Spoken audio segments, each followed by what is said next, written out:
Perfect. All right, so we are all done. We actually just set up our ministry trust.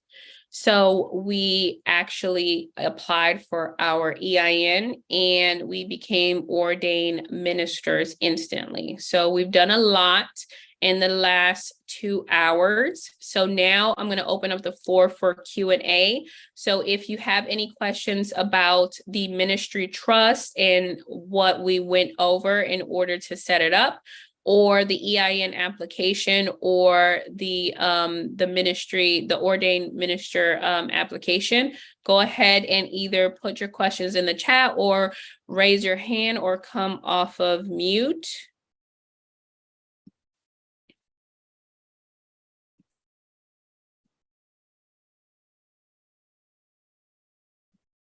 So Jessica says, can we use the virtual address our LLC is registered with? Yeah, you can. You can use the same virtual address that you have that you're using for other entities. Andres asked if you could use middle names. Yeah, it's optional if you want to use a middle name or not use a middle name. Or is it best to get a new virtual address? So if you want, see, the thing about the address is that you are associated with whoever else is using the address. So that's the thing, right? So if you don't want your trust to be associated with your business, then you are going to not want to use the same address. But if you don't mind, then yes, you can use the same address. All right. Who is typically appointed as the grantor? So the grantor can be anybody. So you can have unlimited grantors. The grantor can be an entity. The grantor can be a natural person. You do not want the grantor to be you, okay? And so this could be someone who is 18 and older and who is able to notarize the trust with you. So that is who you want to appoint as your grantor. Should we get all 3 trusts notarized at the same time? That would be the best thing. So you have to understand that with this program, you are creating 3 trusts. You don't want to go to the notary 3 different times, go to the bank 3 different times, go to, you know, all these other places 3 different times to set up. So you want to do, you know, a one and done kind of thing. So you want to wait until all 3 of your trusts are established, and then you'll sit with the notary and get it notarized. Okay. And then you want to, and then from there, you'll go ahead and do your board meetings, and then you'll go ahead and open up your bank accounts for your trust. So that's what that process looks like. And then Christina also, dang, what was the question I was just about to ask you? Oh, I forgot. Oh no.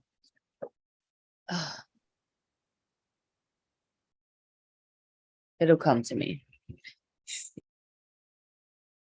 Okay. You let me know as soon as you remember.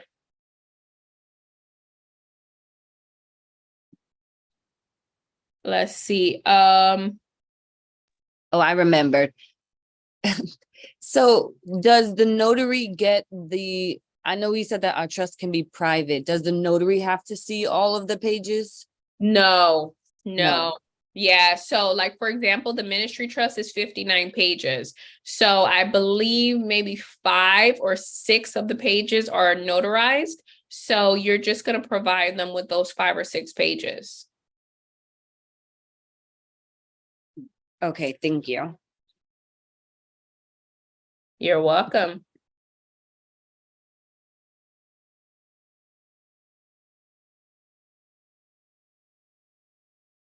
All right. Do I have any other questions?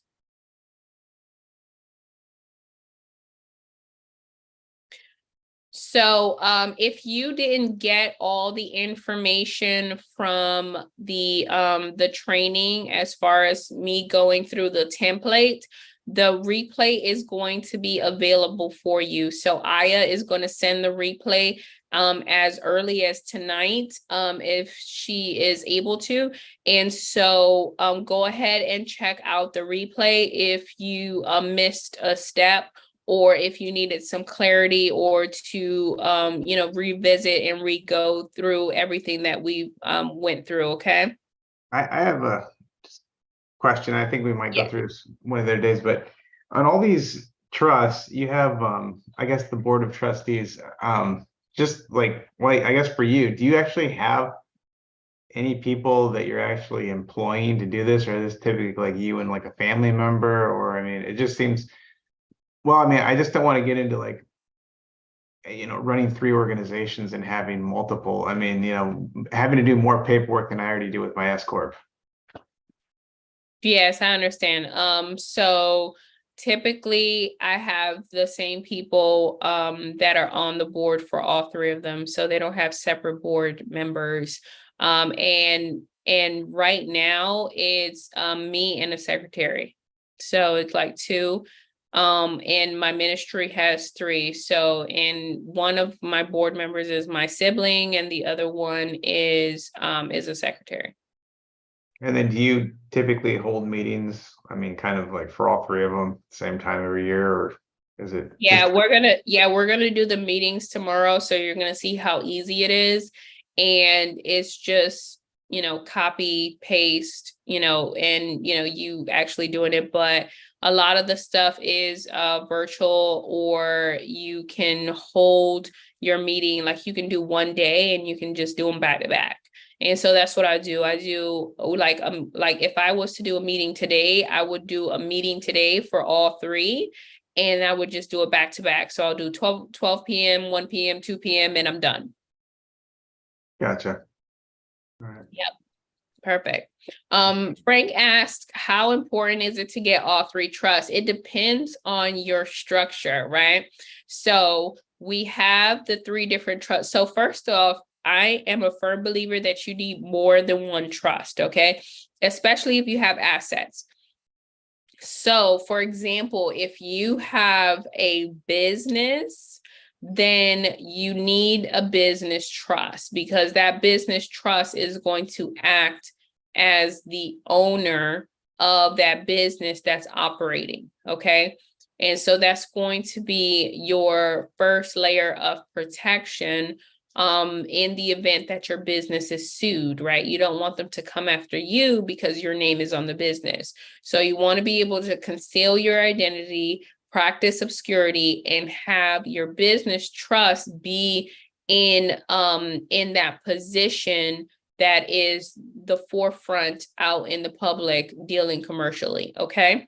So if you are an entrepreneur, that's one thing that's super important. And another thing is, let's just say you don't have a business. Well, you can use the business trust in order to establish business credit, so that now you are using 2 credit profiles versus 1, because you have your own personal credit and there's only so much that you can do with it. Business credit is better than personal credit, just because 1, it doesn't operate the same as far as the scoring system. 2, you don't get penalized for actually using your credit as you would with your personal credit, right? If we use our credit, then our utilization goes high and our score goes down. So that is the total opposite with your business credit. And then 3, you get higher lines of credit. So if you were to get, for example, an American Express, or let's just say a Capital One Visa, then what would happen is, let's just say on a personal side, you'll get approved for 10,000, but on a business side, you'll get approved for 100,000. So you want to be able to establish business credit with your business trust and be able to leverage that business credit so that you can build wealth with it. So that is the reason for having a business trust. Then the second reason for having what we call the other trust, what we call the private family trust, is because you don't want to put all your assets in one trust. So you want a trust that is not dealing with the public, that doesn't own any businesses, or that's not establishing business credit, right? To be able to own your assets. You want it to remain private. You don't want it to be, you know, out there. And so that's why you need a trust that's solely designated to hold your personal assets, right? Your crypto, your stocks, your bonds, your insurance policies, your primary residence, things like that, okay? And that is the entity that you're going to use to have your children be the beneficiaries, so that you know, so that they are in the position to where they can inherit the wealth. And then the last one is the tax exempt ministry trust, and the reason for that one is for tax advantages, right?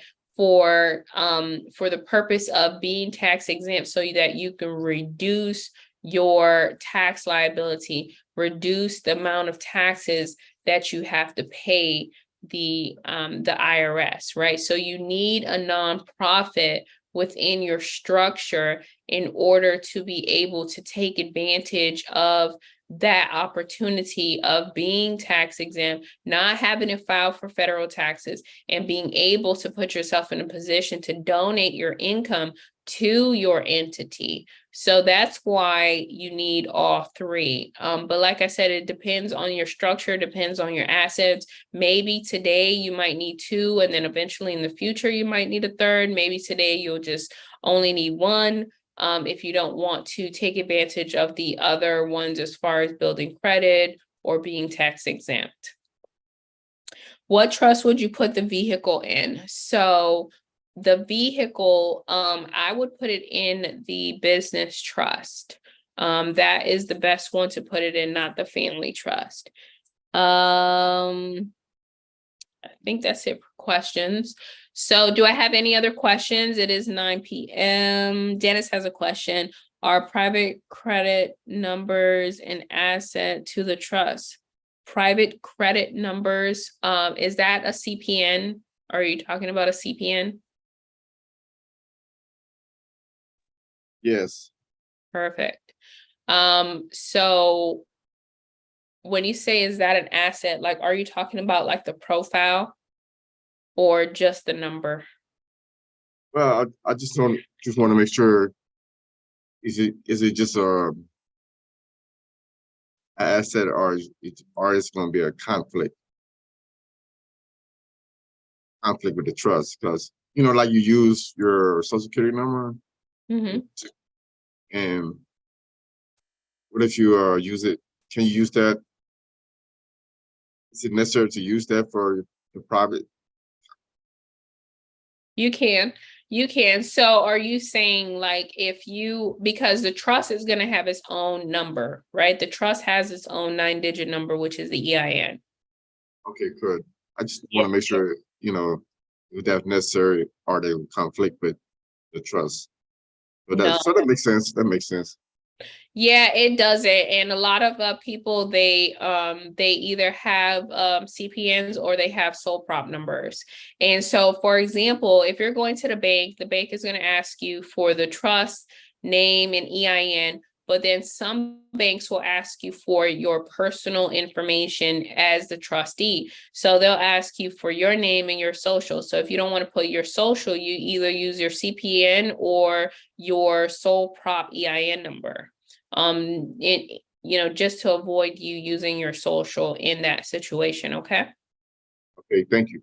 You're welcome, Dennis. Hey, Jessica, you remember what your question is? Yeah, I have another question. And so I know we're putting the dates that we are creating the trust, right? Now, because I feel like I have to go and watch the videos over just to, you know, it's a lot of information. And so I won't be ready to get my trust notarized, right? Like right away. Is there any, like, if I was to go to the notary and they say, oh, this was on August 9th, it's August 17th, and you can't do, like, would that be an issue, being that we dated it? No, it's not an issue because they can actually, change the date. So in some of the notary sections, the date is actually not filled in. So they can change it. They can change it or document their own date on there. So that's not going to be a problem, or you can just leave it blank. So your establishment date and the day that you get it notarized are two different dates. So you'll establish it today, but then you can get it notarized in 2 or 3 weeks. So in some of those notary sections, you might want to leave the date blank for the notary to be able to put the accurate date on there, but that doesn't matter. So when we are documenting the establishment date, we're going based off of the day we created it, not the day we notarized it, okay? Okay, that makes sense. And then my other question is the protector is optional, right? Correct. And so if we don't assign a protector, are we to delete that whole section on the trust document? You can delete it. I would leave it because you never know if 50 years into the future, if they want to elect a protector, if it might be necessary at that time. Okay, and then my last question is, I know someone asked earlier about the board trustees, right? That seems like, do you have to hire like someone to do that? It can't just be you? Yeah, so the board of you're the first board member, and then you want someone else to be a part of your board. So usually you can put family there, you can put friends there, you can put random people there. So like, for example, one of my clients, she put like a church member.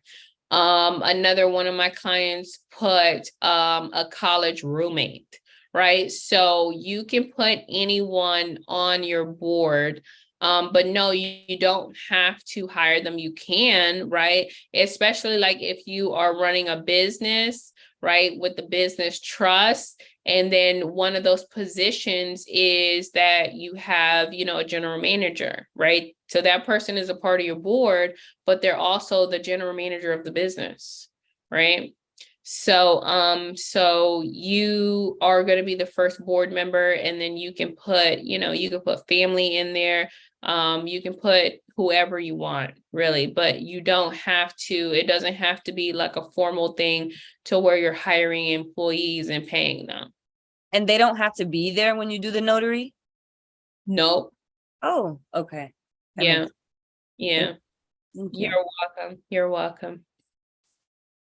All right. So do I have any other questions? Let me see. Can you repeat what you said about what to do with the bank as if they ask for your personal social when setting up the faith-based? If you already have, hold on one second. Okay. So can you repeat what you said about what to do if the bank asks for your personal social when setting up an account? So when you're setting up a bank account for the trust, some banks, those branches, they will ask you for your personal information as the trustee. And so you will give it to them. And what some people like to do is, instead of using their social security, they're going to get a sole proprietor number, or they'll use a CPN.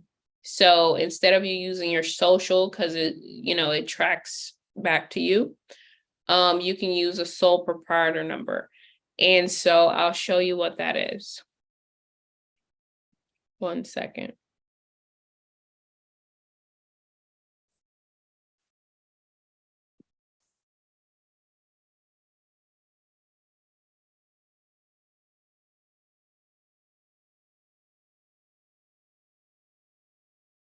So the way that you get a sole proprietor number is you go back to the EIN application, and up here on the top where it says sole proprietor, you're going to apply for a sole proprietor number.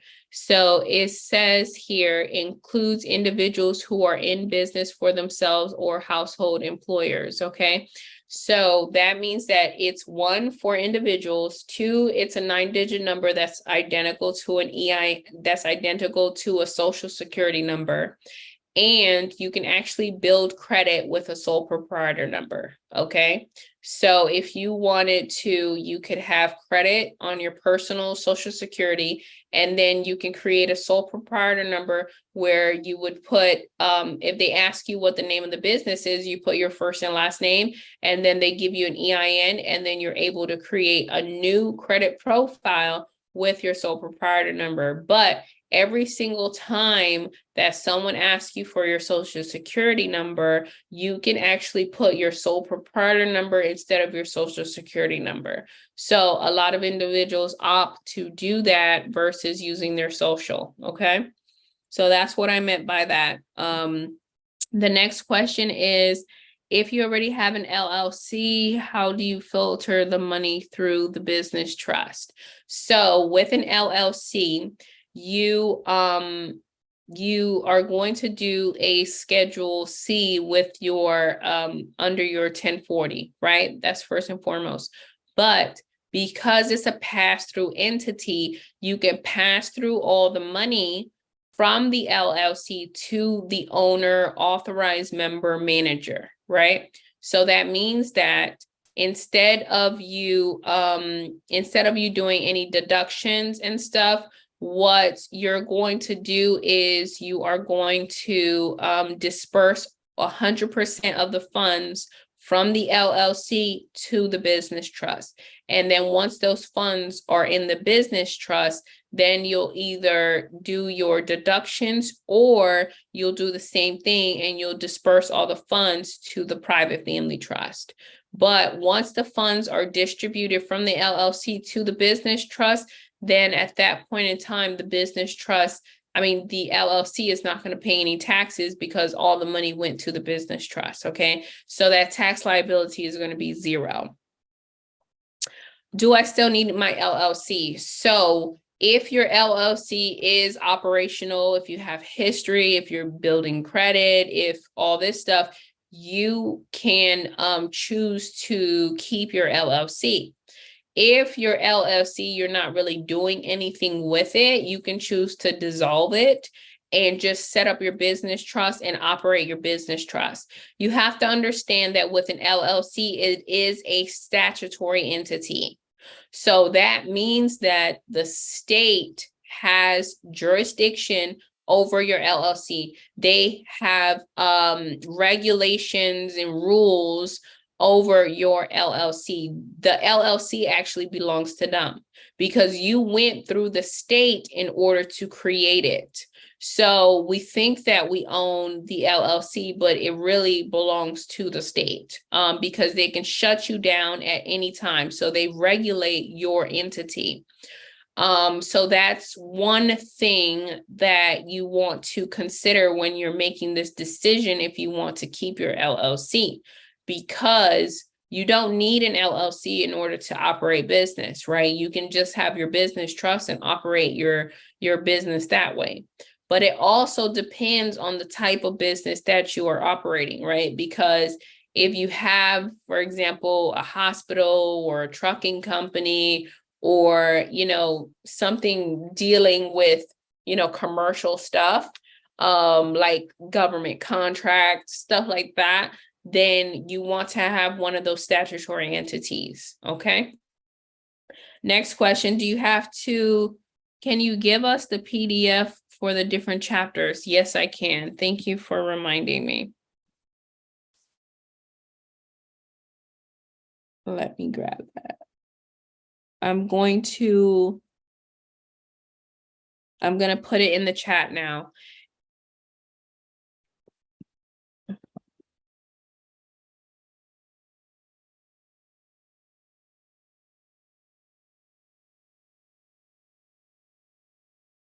Do I have any other questions? I have one quick question, just kind of regarding what the LLC, what you went over with the LLC, with an S corp, at least in Florida, the corporation isn't taxed directly. The earnings or the profit goes to the shareholders or the officers. And so, I mean, does it make any sense to take all the, I'm gonna call it the earnings, the extra earnings, and put it in the business trust? I mean, you're doing that so that you don't get taxed on it, right? I mean, because you're doing that at least with the LLC, so the LLC doesn't get taxed, but like an S corp doesn't get taxed directly. It's a pass-through entity to whoever the officers or the shareholder is. Yes, exactly. And so that's exactly what I'm talking about. So if you are not the shareholder, then all the money is automatically going to go to the business trust. Is that correct? Yeah, I mean, but the point being is to offset any tax liability, right? That's why you're doing that.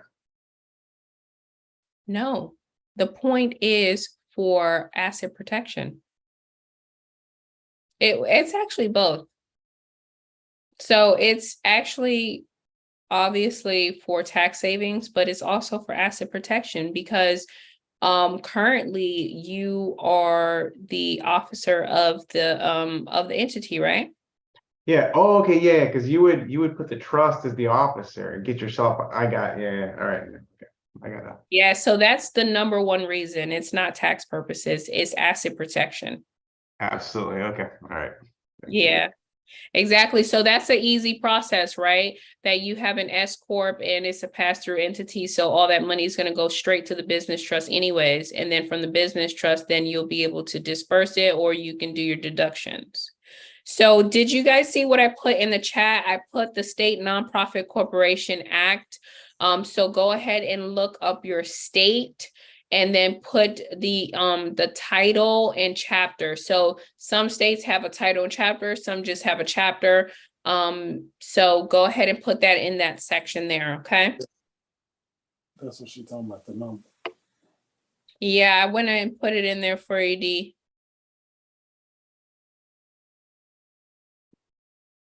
All right, perfect. So, so we're all done for this evening, and tomorrow we have a lot of stuff planned. So, Dennis said, huge thank you. You're welcome, Dennis. Thank you so much for being here. So we have already set up all three of our trusts. So on Monday, we set up the business trust. Tuesday, we set up the private family trust. Tonight, we set up the ministry trust and we applied for our EINs and we became ordained ministers, which is absolutely beautiful. And so now what we have planned for the rest of the week is tomorrow we're going to do our board meetings. So we're going to do all three board meetings for our entities. And then from there, we're going to establish trust corporate credit. And what else are we doing tomorrow? We're doing EINs, trust corporate credit, and our board meeting. So just those three things.